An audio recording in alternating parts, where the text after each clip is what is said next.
game started out a little sluggish. What can you say about the team's resilience to kind of come back? Well, thank God we had, a handful of guys that played really well. Because starting with Wedgie, he was outstanding. We did not move the puck at all tonight. So turnovers after turnovers, the scoring chances against it was ugly. And we had some compete. We had some guys play really hard in some areas to try and cover up some of those mistakes. But we beat up the puck pretty bad tonight, like the worst I've seen for a while. But we did have a couple guys that played really well. It was just trying to find a mix to get them out there and together sometimes to try and create and move the puck efficiently. And we got slightly better as the game went on for sure. But mismanagement of the puck, too many scoring chances against, but Wedgie was awesome. Like you had 4 or 5 good chances in the first period. Did it kind of start to dip for the better? Well, we didn't get, I don't know if, first half of the second period, I don't know if we had any because we couldn't get over the red line. So first period, when we got in their zone, we did some good things. And then late in the second, we had a couple good opportunities. 2 scored on one of them.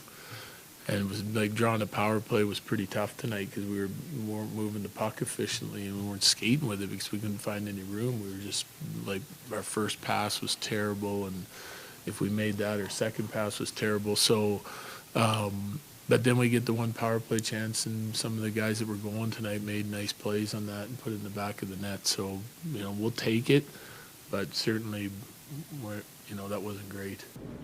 You just mentioned in the second period, some of you guys had a hard time getting in the zone. How much of that was stuff that they were doing well? And how much of it was what you're just talking about? Well, I think it's a little bit of both. They have an effective forecheck. It's one of the tops in the league right now, and they've been checking pretty hard. They've been one of the most dangerous teams offensively. They've had a little bit of trouble keeping the puck out of their nets, but they used their forecheck well tonight, and we just. We weren't making, we had open guys that we could move it to. Our decision making and the puck play was just not good. Some of those, when you're facing a really good forecheck, you got to go up and out with it into the neutral zone. So we did that effectively a couple times, couldn't come up with the puck from our wings, but the turnovers in zone led to some, too much extended time and too many scoring chances against. I thought some of our D had a rough night. Didn't they just 2 shifts in those final 14 minutes? Is that injury or is that what was he wanting? So he wasn't feeling good tonight. So he was kind of struggling with nausea and everything all night, and he was having a rough night because of it. So I was trying to use him a little bit, and he had some really good scoring chances. It was part of some good things in the first period, and but he just seemed to be kind of deteriorating as the game went on. So I was moving some guys around to try and help Mac. How did you feel about Ryan Lindgren's Avalanche debut, and what do you think moving forward for him? He was solid. I think he was our, tonight, as far as puck play goes and defending hard and in the zone, I thought he was our best D tonight. Yeah. So, and again, it's not flashy. He's not going to wow you, but he's effective, getting things done. Kale had lots of jumps. I thought Taser did some good things, but they fought the puck and had some turnovers tonight that we normally don't see from those guys, but they stuck with it and made some plays and definitely were more dynamic. But Lindgren was pretty solid on the back end. We talked a lot about having depth in the lineup here in St. Louis, obviously with all the forwards coming in and coming back. Is it nice for that top power play unit to not capitalize and then be able to bring out guys like Nichushkin and Middlestat? Well, yeah. Yeah, I mean, it's huge. We get about a half a change there. Max stayed.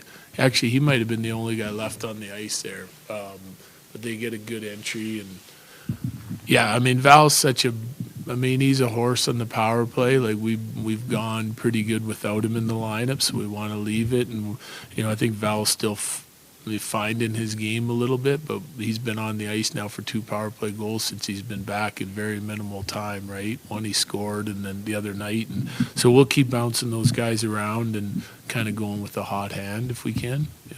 The anatomy of that play, do you like him, taking it to the net, opening up a little space for Casey and then that pass over, as opposed to, maybe shooting in and recovering? Yeah, I think it just depends on the play. Like, you got to make a read on the ice that's happening fast, but playing underneath it and bringing it to the, like Val, that was an unbelievable play by Val to bring it to the net, because they get underneath three of their guys and then bring it, and that guy at the net front's outnumbered, and he's got to worry about Val's length and bringing it. We had a guy coming downhill in the middle of the ice, and then you still had Casey in the back door. Great play by all those guys. Even Casey, if he stays too wide and hangs out on his flank for too long, that play's not there, you know. And you see they tried it against us multiple times with their power play, and we broke up a couple. They got a couple rebound whacks at a few of those, but it's whenever that puck's laying in the crease and you got positive numbers in there, it becomes dangerous. So it has to be part of your power play attack. Casey Middlestat, 2 goals in the last 3 games too. As far as an eye test goes, is there anything that you've kind of noticed with this game recently? Well, you got to get, I mean, the power play is a pretty good example, and it's not always the case, but I like the way he came to the net. You know, like, goals at this time of the year are mostly going to get scored, you know, around the net, within a radius of the net, and he gets into that area tonight and scores again. He did the other night as well, so that's a good positive step. Yep.